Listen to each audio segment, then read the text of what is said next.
Narratives matter in media. What do I mean by that?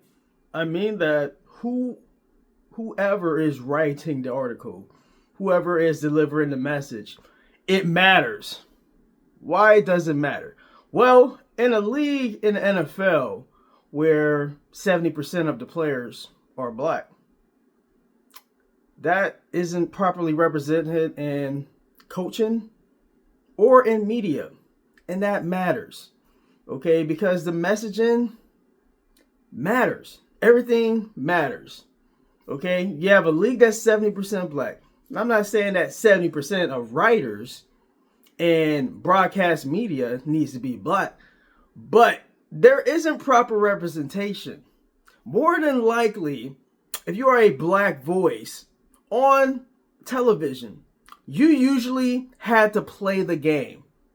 Whereas if you're white, you don't necessarily have to have played the game. There are a lot of white media members who have never played football in their lives.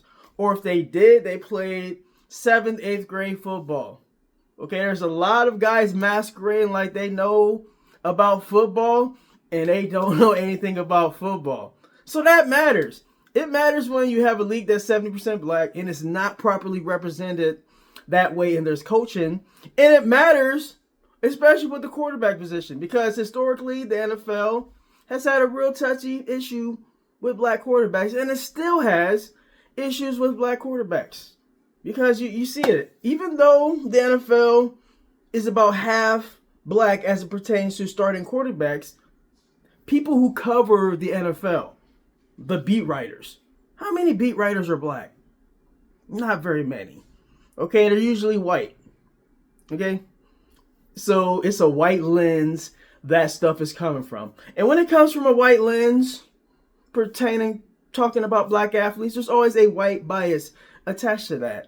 Okay, so that drops on the point I'm trying to make. Narratives matter. And it does matter who's delivering that narrative. Because more often than not, when it comes to particularly Shedeur Sanders, there's a lot of negativity from white media. And then white media, they'll be like, hey, why is all this noise surrounding Shedeur? You're creating the noise around Shedeur. It's not Shedeur doing outwardly egregious things.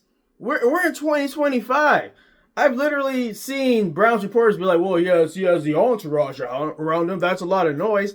We're in 2025. What athlete that's prominent doesn't have his boys with him? Have you seen Anthony Edwards? Okay, he always has his boys with him. This is what it is. That's 2025. That's how black dudes roll. These YNs, that's how they roll. Okay? Me, I'm a lone wolf. I don't really be on that posse stuff. But I'm 41. I'm in a different point of my life than somebody that's 23, 24, like Anthony Edwards or Shedeur Sanders. And they're insanely rich. So I don't understand that dynamic. But let's get back to the main point. Narratives that are created in media. It matters who it's coming from. We do need more representation in media. We do need more black voices on YouTube. We need more minorities in these spaces, these sports spaces. That's why YouTube is great. Okay, there is no barriers to hinder voices on social media. That's why I think legacy media, they really don't like social media.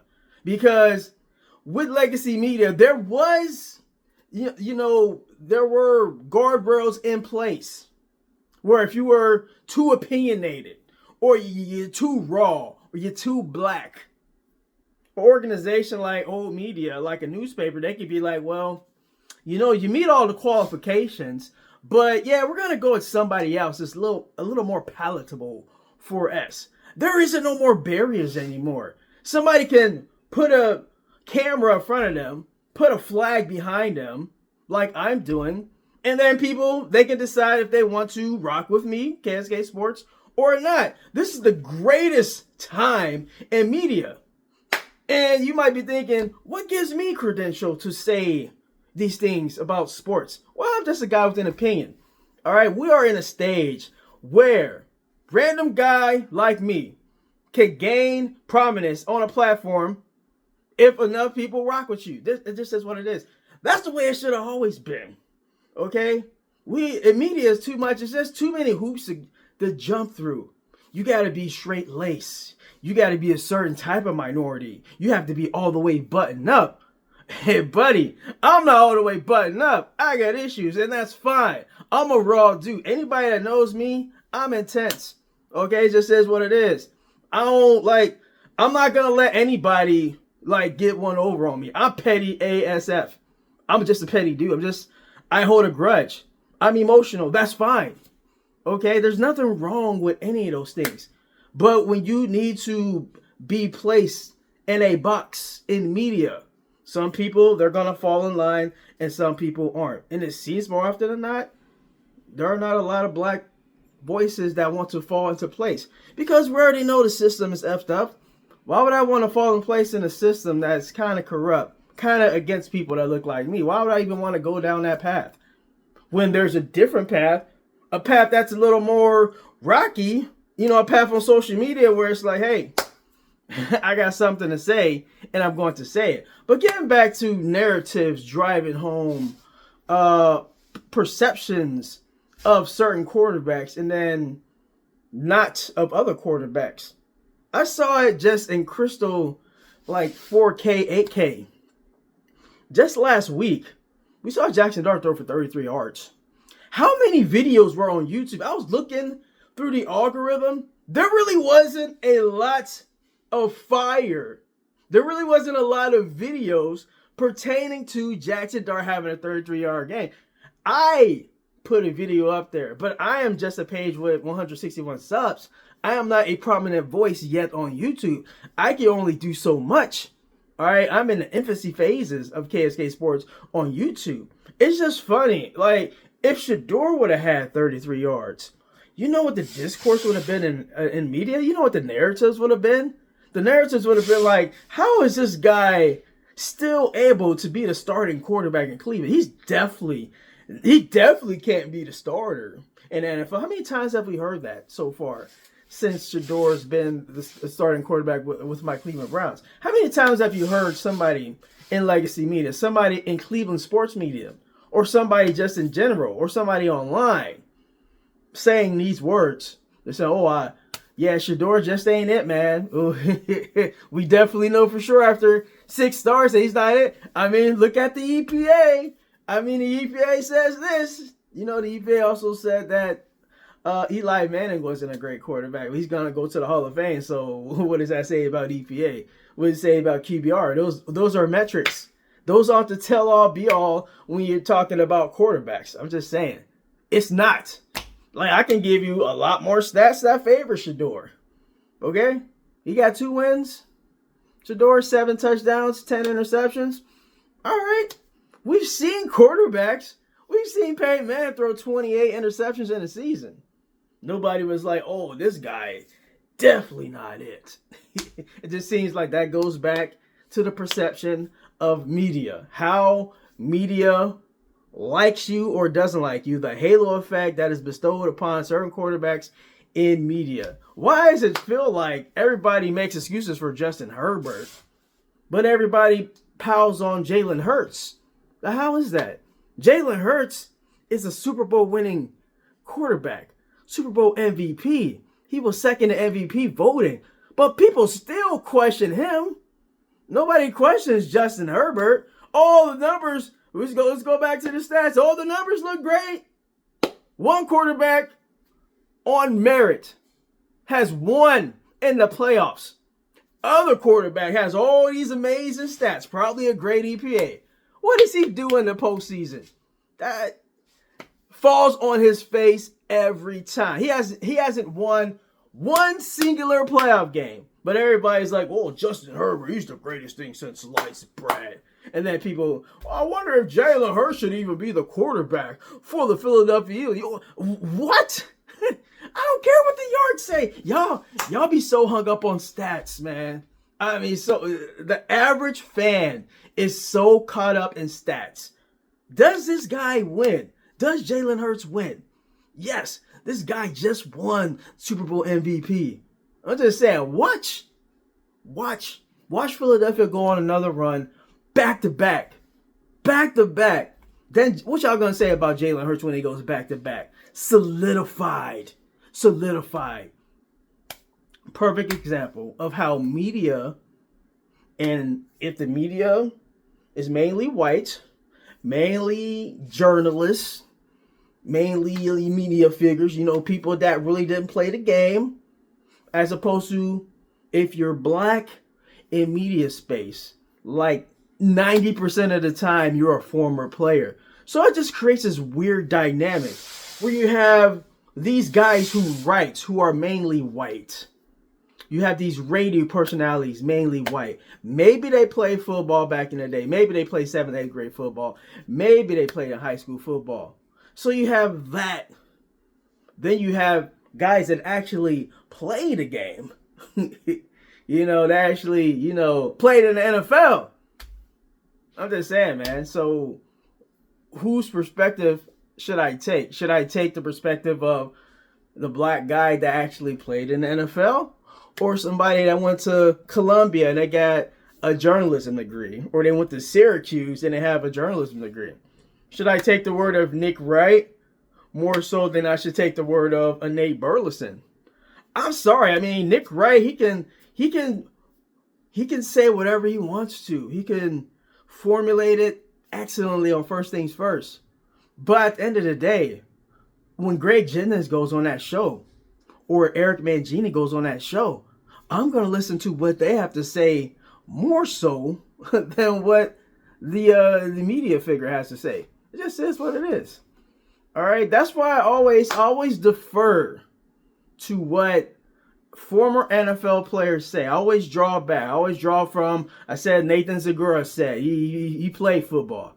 I said, he said on the telecast, when Shedeur gets time, he is surgical. And I wholeheartedly believe that. That's coming from a guy that's in radio that was a former, I'm not sure if he played NFL. He's a big dude. He probably played in college football. But at least he played college football. A lot of these people that have opinions, they and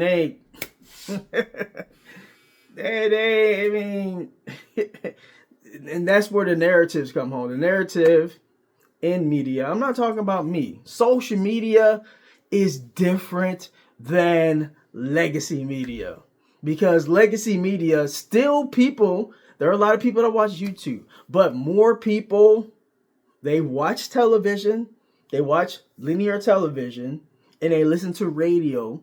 Now, I'm not saying that YouTube doesn't have, a place in media at all. It does. But the impact is different. The impact on social media is different. I'm not saying it's not real. It is real. It's just different. Okay? It's different than somebody that you see on TV. When you see somebody on TV, that's like solidified stamp. So that messaging gets out into the airwaves. And it's a lot different than somebody like me. YouTube determines how this messaging gets out. Somebody like on First Things First, like a Nick Wright, their message is going to reach millions of people. So it does matter what they say more so than what I say, because what I'm saying is not going to reach the masses like it is on TV. So it matters who is delivering these narratives, because whoever delivering these narratives, it comes from a place of bias. It just is what it is. Everybody has natural biases. And that's the thing. A lot of legacy media members are white, and they carry white biases. So that's why I brought up Justin Herbert. That's why I brought up Jalen Hurts. That's why the discourse is muddy between them two.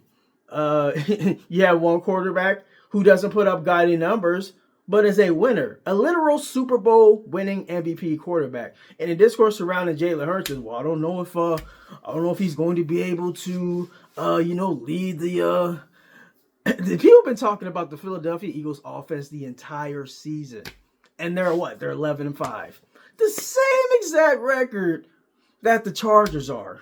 But if you ask most people, they'll probably be like, yeah, give me Justin Herbert over Jalen Hurts, knowing that Justin Herbert has 0 playoff wins and Jalen Hurts is a Super Bowl winning MVP, 2 Super Bowl appearances.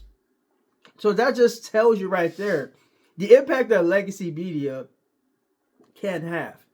Okay? It matters, the messaging. And it matters who delivers that message. And we do need more black voices. We need more black voices that aren't former players.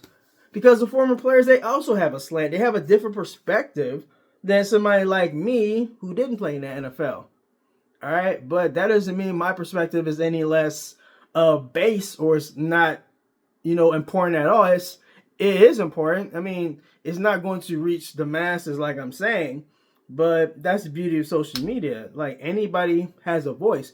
And if your voice is good enough, it can be elevated and it can be placed on a higher plane than, other people. I do think in society, people who are more level and base and they can convey that in the messaging like I'm doing right now, they should be elevated and propped up more so than people who can't convey a message or they can't formulate sentences together. They can't formulate thoughts.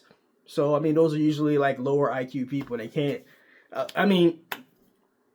truth to God, everybody can't get on a platform like YouTube, what I'm doing, point the camera my way and just speak unabated for 15 to 20 minutes without interruptions because I have a high processing brain speed. So, I can come up and I can just rant and I can talk and it's coherent and it makes sense. So, yeah, narratives matter in media. It matters who it's coming from. It matters what narrative and biases they're trying to drum home. And it matters because there is still issues with the way certain black quarterbacks are covered in the NFL, especially Shedeur. Okay? People made a big deal in a preseason game that a player of the Cleveland Browns had a boombox with Shedeur and he walked out and it was just vibing and he was vibing his perfect time and single. People are like, I don't like that. I don't like that too much. And who was the main one saying they don't like that? Just go back and rewind. Who was the main one saying they don't like that? Then who were the ones that were saying they rocked with it? People like me? Who look like me? My hue? No? I'm light and bright.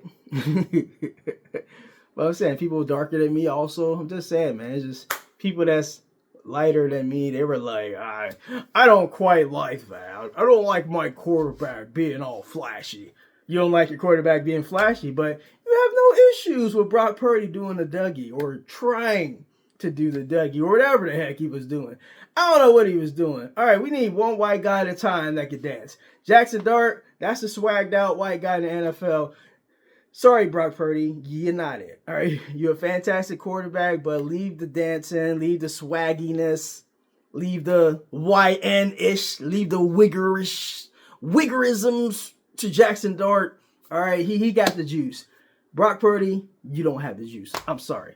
But yeah, I'll end it right there. Yeah, narratives matter in media. And yeah, that's all I have to say on the matter right now. I'm sure I'll expound on it in a further video, but like and subscribe. KSK Sports. Hey, man, you're going to look at this video in a year and be like, man, I subscribed to KSK when he was at 162. Now the boy at like 2,000 subscribers. So, man, get in early. Your boy gonna blow up. It just is what it is. It was written. I'm way too good at what I'm doing right now not to be prominent in 6 months. I'm just saying, I have that much faith in myself because I already been doing it on Meta. And Meta was being there was being some suckers. I got demonetized over there, so it's like, hey, man, peace. You be over here rocking over here. All right, man. Appreciate y'all. Like and subscribe. Peace.